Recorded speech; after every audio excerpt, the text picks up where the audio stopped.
আজি আমি 5 নম্বৰ আৰু 6 নম্বৰ শ্লোক 7 নম্বৰ 8 নম্বৰ শ্লোক আমি এক্সট্ৰাকে কম। তো আহক আমি হনুমান চালিচাৰ 5 আৰু 6 শ্লোকত কি কৈছে আমি সকলোৱে জানো। জয় শ্ৰী সীতাৰাম। কৈছে, हाथ वज्र और ध्वजा विराजे, काजे मूज जनेऊ साजे, शंकर सुवन केसरी नंदन, तेज प्रताप महाजगबंदन। কৈছে हाथ वज्र और ध्वजा विराजे বুলি কৈছে। हाथ হনুমানজীৰ পৱনপুত্ৰ হনুমানজীৰ ৰামদূত হনুমানজীৰ কি কৈছে হাত বজ্ৰৰ দৰে বুলি কৈছে। আৰু হাতত কি আছিলে বোলে হনুমানজীৰ বজ্ৰ আছিলে। আৰু এখন হাতত কি আছিলে পতাকা আছিলে। তো কৈছে তেওঁৰ হাতত কি আছিলে বজ্ৰ আছিলে আৰু ধ্বজা আছিলে। ধ্বজা মানে পতাকা আছিলে। তো পতাকা কাৰ পতাকা আছিলে ৰামজীৰ পতাকা আছিলে। তো হনুমানজী কি কৰিছিলে এখন হাতত বজ্ৰ লৈছিলে ঘোঁৰা লৈছিলে আৰু এখন হাতত কি আছিলে পতাকা লৈ আছিলে।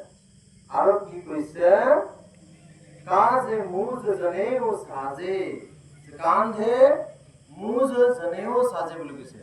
কান্ধত মুজ তাৰ মানে কি কৈছে উলুখে উলু যে এই খেৰৰ কি কৈছে জনেও বনাইছে বোলে। জনেও মানে কি আমি সাধাৰণতে কি বুলি কওঁ লগুণ বুলি কওঁ।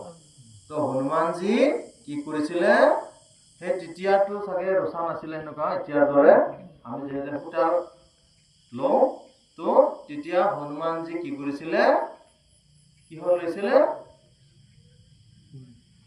খেৰৰ লৈছিলে। তো কি কৈছে কান্ধত কি কৈছে মোৰ জনেও সাজে কৈছে।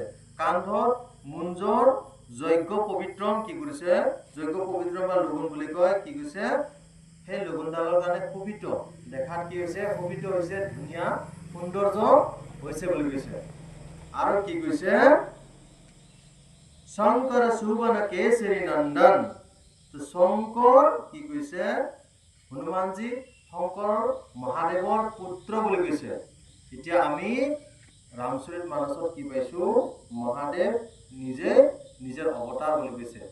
তো ইয়াত কি কৈছে শংকৰ সুবন সুবন মানে পুত্ৰ শংকৰ মহাদেৱৰ পুত্ৰ বুলি কাক কৈছে বীৰ বজৰংগ বুলি হনুমানজী কৈছে।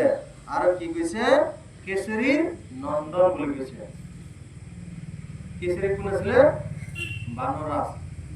তো আৰু কি কৈছে তেজ প্ৰতাপ মহাজগবন্দন। আৰু কি প্ৰচণ্ড তেজস্বী আছিলে।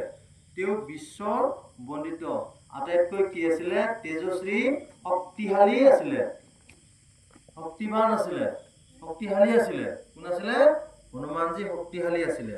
ইয়াত কৈছে হাত বজ্ৰ ধ্বজা বিৰাজে। আমাৰ আজি তাৰিখত আমাৰ মানুহবিলাকে কি কয় কাৰোবাৰ নজৰ নালাগক কুদৃষ্টি নালাগক বুলি কি কৰে জোতা চেণ্ডেল আৰু কি কয় চোৱা বাহিনী বুলি কয় না চোৱা বাহিনী আলা। তো সেইবিলাক কৰিব নালাগে। আপোনালোকে যদি কৰে হনুমানজীৰ বা ৰামজীৰ ধ্বজা উৰুৱাই থওক।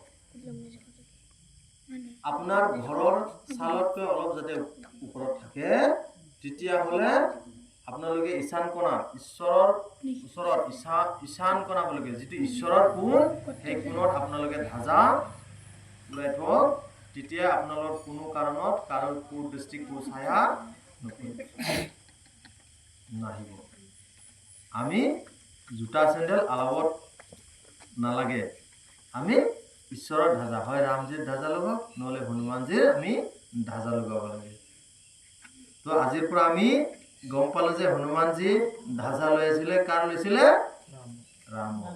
তা আপোনালোকে গম পায় যেতিয়া মহাভাৰতৰ যুদ্ধ হৈছিলে তেতিয়া অৰ্জুনৰ ৰথতো হনুমানজীৰ কি আছিলে মূৰ্তি বা ধ্বজা আছিলে। মূৰ্তিও আছিলে ধ্বজাও আছিলে।